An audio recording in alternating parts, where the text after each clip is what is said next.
my name is Nikki, and today I'll be doing the orientation video for the Pottery Room at the 510 Art Lab. I am also the department head of the Pottery Room. Before we walk in, I do want to make it a point that if you are going to start to explore the art of pottery, before you head into the Pottery Room here, always make sure you stop and glance at the door. There's typically updates or ways of communication that take place on the door of the Pottery Room, so always take a glance before you move in. As we enter the Pottery Room, making sure you always close the door behind you to prevent as much pottery dust as possible, we turn on the lights. All the lights are located over here.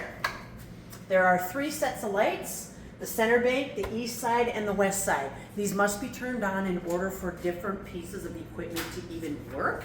So get all of those turned on depending upon what area you're going to be working in. So before you would dive into doing any pottery, of course, you're going to need clay. And you're going to need some supplies in order to make some projects. So it's important to know, how do I get the clay? Where do I get the clay? Who do I talk to about it? And how do I pay for it? As a member, everybody will receive directions on how to sign up for the Members Hub. You can make payments for any supplies that you would need for this area there. And that would trigger an email to come through so that somebody at the 510 Art Lab would know that an individual purchased this clay and they'll get it ready for you. Otherwise, we also have clay available that has been recycled, and that clay is over there. We'll get to that in a little bit. You would weigh it and you would pay for it according to what the instructions say over in that area. The clay in the Pottery Room that's already been recycled is at a reduced rate, but does include a lot of the same perks as long as you're purchasing it here at the 510 Art Lab. It's very important to know and understand what kinds of clays we process here if you start choosing to purchase your own clay outside of the art lab. Always making sure that it's a bisque fire 04 and a glazed firing compatibility up to a cone 6. Payments, if you choose not to do it on the Members Hub, can happen right here in the Project Money bucket, along with filling out the Pottery Lab payment slip, putting it inside of one of the manila forms, and letting us know what it is that you've purchased. As long as we're talking about things that will be purchased, you would potentially purchase clay here. You would also purchase glaze here, or let's say you want to use the glazes at the 510 Art Lab, but you purchased your own clay. There is ways, over this way, that you would measure your project. And after you completed that project and you used the glaze here, you would set that piece in here, and then it would tell you just about what amount you would need to pay.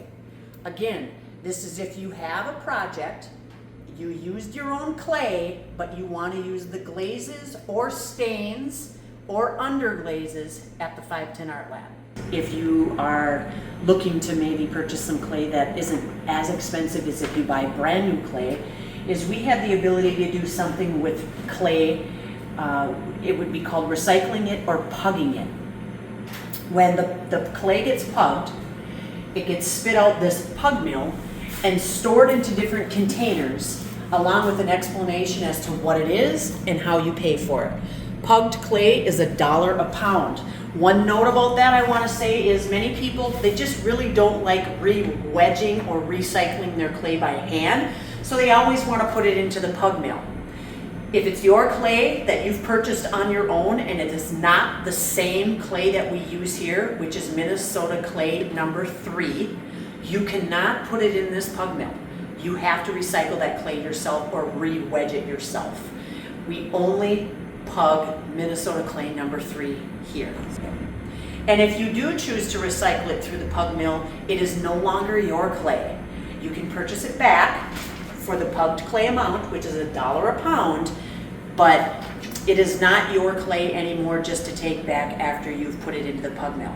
One cool thing about purchasing pugged clay and clay from the 510 Art Lab, if it's brand new, is purchasing it here also entitles you to using all of the glazes that we have available as well. So to clarify, again, if you purchase clay at the 510 Art Lab, it includes uses of the glaze. But if you want a whole jar of glaze, or you'd like to purchase your own glaze from the 510 Art Lab, I do have a small inventory of glazes here to where you could purchase your own whole container. If you do not buy your clay here, you have purchased your own clay outside of here. At the beginning of the video, I clarified what that clay had to be compatible with. That is when you would then measure it. Wherever your pieces fit in them boxes is how much you pay for the glaze. So next up is a simple explanation about what to expect if you were to start in the wheel throwing area.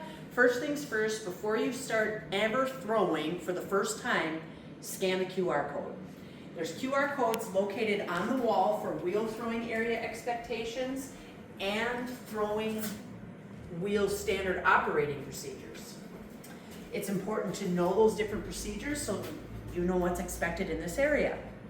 Simply to start throwing, you would want 2 buckets, one for water and one for extra clay. Keep in mind, if you are using buckets at the 510 Art Lab, they belong to the 510 Art Lab. So please do not take them home. If you do, replace them.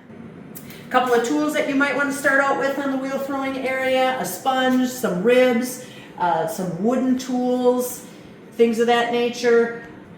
And if you're curious as to where the tools are located, there's an area over in between the wheel throwing area and the hand building area where many tools are at. Again, tools are to be left here. We're a community space, so other members need to use these tools, but you're more than welcome to buy your own kits and utilize your own tools. Other tools you're going to need for wheel throwing are bats. Bats are to be placed on the wheel head before you throw any pieces on the wheel. Also, bats are to be used by all members. So if you're here and really rambunctious and are going to throw 20 pieces, you got to figure out a way to get them off the bat and get them placed on one of these white boards and then put inside the drying areas or the wet boxes. Wet boxes here, and there's also drying racks over in that black rack over in the hand building area. Now we're in the hand building area. Again, as talked about in the wheel throw area, here is a bunch of the different tools that you can utilize when you're going to start practicing building in the hand build area. Lots of different things to choose from. Important to always put things back in the proper bins, store them in the proper areas, put them on the proper hooks. So utilize any of those tools when starting to hand build. There are the building tables to reduce cleanup. When you are utilizing these tables, you can always start hand building on one of these canvas boards. Every one of these boards located up here has canvas on them. Canvas should not be used, or canvas boards should not be used for drying your pieces. They get moldy. But if you take a canvas board, put it on the table, you can build your pieces on top of canvas boards. When you want to dry your pieces, the same way as the wheel throwing area, dry your pieces on top of these melamine boards, white melamine boards. They're perfect for drying pieces, bags, and plastic sheets for drying. Oh, these are the drying grids. When you're trying to make sure that you're getting airflow underneath your piece and on top of your piece, you can always put this on top of a drying slat or a drying board and put your pieces on top of it. Equipment included in the hand building area are 2 wedging tables. This wedging table usually is used for any colored clay besides the clay that you would purchase here at the 510 Art Lab. Once done using it, please be sure to wipe it off. Here is the other wedging table. There is a QR code so you can better understand how to operate in this area. This is just used for our stock clay. Then we also have a slab roller. This is for hand building. This is to get any pieces of clay that you want to roll through it, always at the same thickness. Again, this is a piece of equipment that has its own standard operating procedure QR code. So scan that code before you operate this machine. This piece of equipment is like a Duroc board or a Duroc table. If you have clay of your own that needs to be water wicked out at a quicker pace, pour your clay out of the bucket first pour out any excess water, but pour your clay out on the bucket, and if you lay it on top of here while you're utilizing this space for a couple hours, you'll realize and notice that your clay starts to dry out quite a bit more, and then you'll be able to re-wedge it a lot more efficiently. This is another rack that's providing many different types of tools that can be utilized for hand building, whether you want to use a drape mold or a banding wheel or different shapes and sizes to create different things in your clay. Overhanging on the wall are some templates that you can use to make different size mugs and vases and things of that nature. So over in this area is also more drying racks that people utilize for any of their hand-built pieces. You can utilize it for wheel-thrown pieces as well. Always putting them on a whiteboard to dry. It's your responsibility to check your pieces, whether or not they're dry. Always having a label on your piece with your name and the date that you built it and any contact information. I will admit, if things have been laying here for too long, whether it's over 30 days or possibly even 60 days, if I can't get a hold of the rightful owner of it, it gets recycled back into the pug mill. Here's an assortment of glazes that we have available for use here at the 510 Art Lab as well. These glazes are to be used by members who have purchased their clay at the 510 Art Lab. Whether it's pugged or a brand new brick of clay, you can utilize these glazes along with that. And stain and underglazes, if it's here. As long as we're talking about glazes, I want to have a side note in mentioning glazes that are in here are used in the pottery room. Glazes that might be in any other department are not to be used on people's projects that are pottery. For instance, ceramics area out in the front of the 510 Art Lab has glazes. Never to be used for pottery, only to be used in the ceramic area. And vice versa. We don't want to be taking from one department for another. As long as we're on the topic of glazes as well, here at the 510 Art Lab, we're typically using Mako glazes. Brush on glazes only. We do not dip and pour, and if you have a studio at home and you're using dip and pour glazes at home, and then if you are using your own brush on glazes, be sure to always use glazes that are compatible with a cone 6 mid-fire. That's the high fire or the mid-fire cone level that we use here. Not to be confused with cone 06. An 06 cone to a cone 6, off the top of my head, I want to say is well over 1,000-degree difference. So you can always take a look at the back of descriptions of any of these glazes, and it'll give you a basic description on what you can expect as a result from the glaze, and it also tells you whether or not if it's food safe.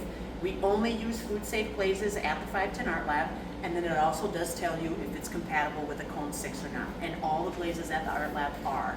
If you're interested in purchasing your own glazes at some point, there is a stoneware glaze chart available, and you can always use this as a reference on possible glazes that you want to purchase yourself.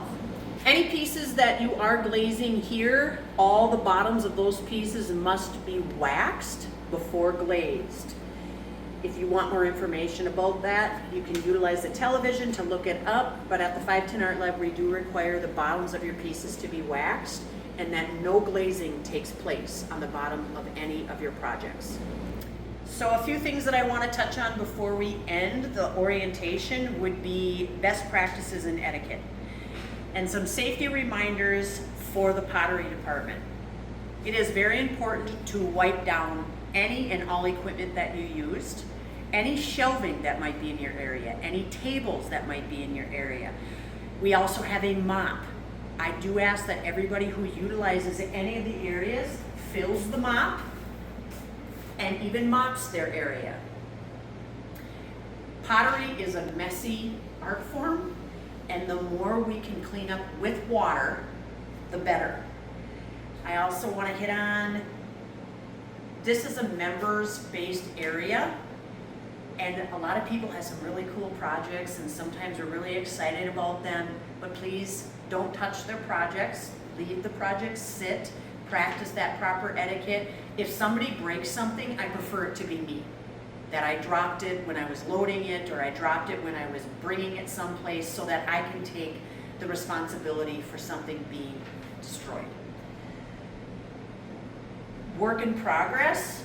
We explained a little bit about that, marking all of your pieces, but if you are a member that was able to get a space to store all your stuff, please keep it neat and tidy and wiped down, not full of clay. We do have these buckets down in this area that you can utilize for fall off clay, but we do ask that you replace them or return them and don't take them home. So you can store excess clay that you don't have a bag for off of your brick in a bucket and put in your space. And then just remember that this is a member-run space, so everybody has to join in. There's not one person, even though I'm a department head, there's not one person or member who is completely responsible for keeping this place clean and keeping it orderly and keeping it safe. We all do it together. And because we're all adults, it's really simple for us to get that. Next, step by step, what do we need to wash or wipe down? I did hit on that a little bit already, but after you do get done cleaning all your tools and your workspaces, these sinks and these sinks alone should be used for the pottery area. Please do not use bathroom sinks, stained glass area, or fused glass area, or kitchen sinks to be washing anything pottery.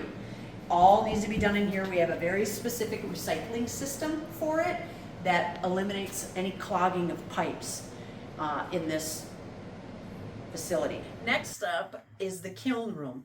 This room is utilized for a few different things, including storage for members. Each member so far has been able to have their own storage space, especially if they're a potter. And you can sign up for a storage space once you become a member. Ask about it the next time you have the availability to speak with someone who can help you with that. Second, this is the area of when your pieces are bone dry and have dried out in the pottery room, you would then transfer them into this area. This particular shelf is for greenware. This particular shelf is for bisque fired stuff that already came out one time and has been bisqued. And it's also for any items that have been completed through the glaze firing. Once you have glazed your pieces, you would bring it back in here and put it on the Cone 6 mid-fire range shelf. Also including your name and a number on your pieces. It helps me for future to contact anybody whose pieces have been left here and not claimed. This is our kiln. It's a scut model. And literally no member, unless you have been trained to run it, has to know much about this kiln. It gets fired twice a month, typically, or more, depending upon how many projects have been getting completed. But ideally, the rule is a bisque firing will take place on the 15th of every month, and a glaze firing will take place on the last day of every month. This piece of equipment and the pug mill that I showed you previously in the pottery room will only be ran by qualified individuals at the 510 Art Lab. And if you have not been specifically trained on this kiln or that pug mill, you don't have to worry about being qualified. Because also, you will not have to load or unload the kiln for a few reasons. I would like to take responsibility that if something takes place, any questions that need to be answered about somebody's project, plus the kiln requires to cool down on its own pace, and you can ruin kiln stones, kiln elements, kiln shells, and people's projects in there. So I understand that sometimes it's like Christmas Day. You want to open it and you want to see, but please do not open the kiln or unload it. One point I want to bring up is that we do not have a laundry service at the 510 Art Lab. Any rags, any aprons that people are using, if you're finding it at the 510 Art Lab, please bring it home, wash it, and return it or just use your own rags and your own aprons and clean them however you will. Thank you. So last, I want to talk a little bit about resources and support. We talked a lot about posted instructions, scanning the QR codes, reading different things on the walls. I know sometimes it might feel overwhelming, but we don't have regular staffed hours all the time to answer your questions, so we have to post it on the walls and things of that nature. So please read through each one of those, watch all of those. Who can you ask for help from if you can't figure it out? First and foremost, we've got a television. This smart TV has access to the internet and YouTube. You can watch anything on YouTube on beginners for potters on the wheel, beginning potters hand building, how to utilize all the different types of things as a potter. So first and foremost, use the television. Second, if you are a potter here at the 510 Art Lab, we do have resources that you can get connected to in GroupMe. It's an app that you can download, and I can add you to that GroupMe app. Other departments have access to this app as well. And I do a lot of communicating through that app, telling you when a bisque firing is done, telling you when a glaze firing is done, inspiring people with different pictures of people's projects. Sometimes people have even went on there and asked if someone knows anyone that has a wheel for sale. There's a lot of information in there as well. There's also a Facebook group. So if you have Facebook and you become a member at the 510 Art Lab, there is a Facebook specific group for members only. Or email the 510artlab@gmail.com and someone will get back to you. So last but not least, go experiment, create, ask questions, talk to members. I encourage people to have member meetups where you can come and create together. If you are looking for answers to different things or just wanting to come and be here with other individuals. And I want to reiterate the fact that we are a member-run area. We're all learning and building this together. So please remember that when you're utilizing the space at the 510 Art Lab, be respectful of all things, ask questions, and reach out for any ideas that you might have. So thank you for following along. And when you're done in this area, if you're the last one to leave, please be sure to turn off the lights and shut the door.